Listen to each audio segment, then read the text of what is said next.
বিশ্বকাপের ফাইনালে স্পেনের বিপক্ষে আর্জেন্টিনা হারের কারণ খুঁজতে রীতিমতো গলদঘর্ম অবস্থা ভক্ত সমর্থকদের। শুধু তাই নয়, বিশ্বমঞ্চে ফাইনালে দলটার ফুটবলারদের অমন হতশ্রী ফুটবলের পেছনের কারণ উদ্ঘাটনে আটঘাট বেঁধে নেমেছে আর্জেন্টাইন ফুটবল অ্যাসোসিয়েশনও। আদতে আকাশী নীলদের ফাইনালের হারের নেপথ্যে রয়েছে যে কারণ, তারই আদ্যপান্ত এ রিপোর্টে। বিশ্বকাপ ফুটবল যে প্রতিযোগিতায় শিরোপা জিততে অংশগ্রহণকারী দেশগুলো মুখিয়ে থাকে, যার ফাইনালের মহারণে চোখ থাকে সারা দুনিয়ার কোটি কোটি ভক্ত সমর্থকের। আর সেই বিশ্বকাপের সবশেষ আসরে মেগা ফাইনালে স্পেনের বিপক্ষে আর্জেন্টিনার অপ্রত্যাশিত হারের পর ভক্ত সমর্থক থেকে শুরু করে দেশটার ফুটবল অ্যাসোসিয়েশন সকলেই যখন পেছনের কারণ উদ্ঘাটনে ব্যস্ত, ঠিক তখনই সব পথ যেন এসে মিশেছে এক রূঢ় বাস্তবতায়, যেখানে বিশ্লেষকরা মনে করছেন যে মাঠে বিশ্বস্ত সেনানী আনহেল ডি মারিয়ার অনুপস্থিতিতেই কপাল পুড়েছে আর্জেন্টাইনদের। কেননা ইতিহাস সাক্ষী 2008 অলিম্পিকের ফাইনাল, 2021 সালের কোপা আমেরিকার ফাইনাল, 2022 সালের ফিনালিজিমা কিংবা কাতার বিশ্বকাপের মহাগুরুত্বপূর্ণ ফাইনাল। সাম্প্রতিক বছরগুলোতে প্রায় প্রতিটি ফাইনালেই আর্জেন্টিনা যখনই ইতিহাসের পাতায় নতুন করে নাম লিখেছে, প্রতিবারই ত্রাণকর্তা হয়ে আবির্ভূত হয়েছেন কেবল একজনই। তিনি আর কেউ নন, তিনি হলেন এল ফিদে খ্যাত জনপ্রিয় আর্জেন্টাইন ফুটবলার আনহেল ডি মারিয়া।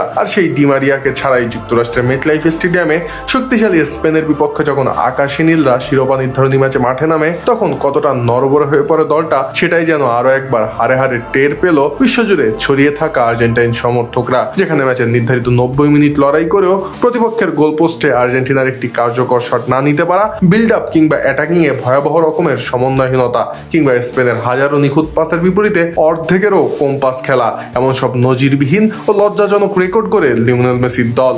যেখানে স্প্যানিশদের বিপক্ষে আত্মসমর্পণের মূলে ছিল লেফট উইং এ ডি মারিয়ার মতো তারকা ফুটবলারের অনুপস্থিতি, যার প্রভাব বেশ ভালোভাবেই লক্ষ্য করা যায় ফাইনালে। কেননা ম্যাচের ডান প্রান্তে একা হয়ে পড়া লিওনেল মেসিকে যখন মার্ক কুকুরেয়া, ফাবিয়ান রুইস কিংবা রদ্রিরা চারদিক থেকে ঘিরে ফেলেন, তখন লেফট উইং দিয়ে সংঘবদ্ধ আক্রমণ চালাতে ব্যর্থ হয় আর্জেন্টিনা। ভক্তদের দাবি, ফাইনালে সেদিন যদি ডি মারিয়ার মতো ভয়ডরহীন ও সুযোগ সন্ধানী একজন বিশ্বস্ত খেলোয়াড় থাকতেন, তবে স্পেনের রক্ষণভাগ কখনোই একপেশেভাবে মেসিকে ব্লক করা ধৃষ্টতা দেখাতে পারত না। কেননা তখন মাঠের ভিন্ন দুই প্রান্তে স্প্যানিশ ডিফেন্স নিশ্চিতভাবেই দুই ভাগে বিভক্ত হতো এবং মেসির জন্য বাদিক থেকে তখন তৈরি হতো আক্রমণের সুযোগ।